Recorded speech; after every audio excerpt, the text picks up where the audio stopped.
Oublier les morts, c'est comme les tuer une seconde fois. Christelle Dabos. Bonjour, bienvenue dans ce nouvel épisode d'une minute, un livre, avec cette fois-ci un roman jeunesse que l'on peut lire à partir de 12 ans. Ce livre, c'est Les Fiancés de l'hiver, livre 1 de la série La Passe Miroir par Christelle Dabos aux éditions Gallimard Jeunesse. J'ai entendu parler de cet ouvrage sur Booktube, tout simplement. Sa couverture, les bonnes critiques et les premières lignes que j'ai lues m'ont convaincu de me lancer dans l'aventure.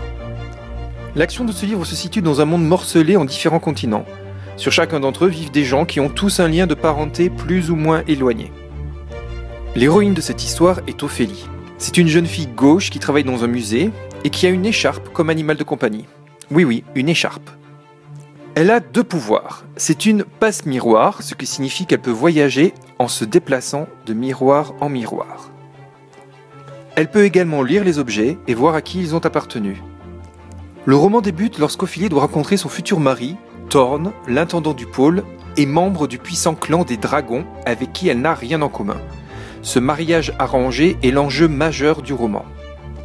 Si la première partie du livre se situe sur Anima où vit Ophélie, la plus grande partie de l'histoire se situe au pôle, et plus particulièrement dans la Citaciel, où Ophélie va vite découvrir les mœurs très particulières de ses habitants.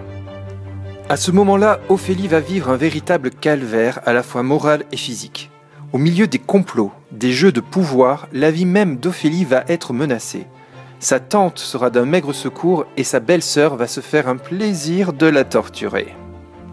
Les points forts de ce roman sont: un univers très riche et recherché, l'auteur nous décrit un monde cruel et hypocrite, toutes les couches sociales sont montrées sans faux semblant.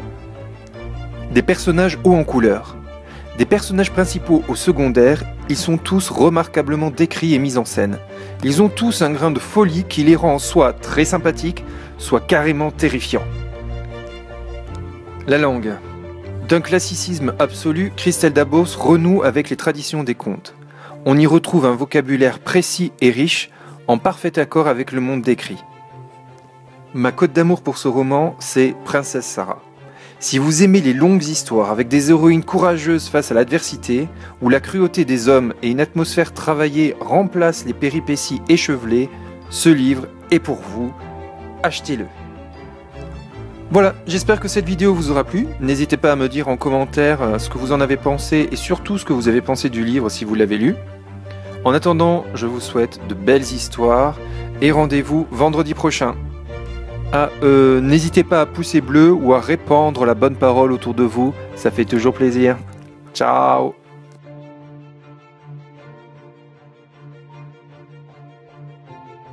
Bon, on dirait pas comme ça, mais j'adore Princesse Sarah.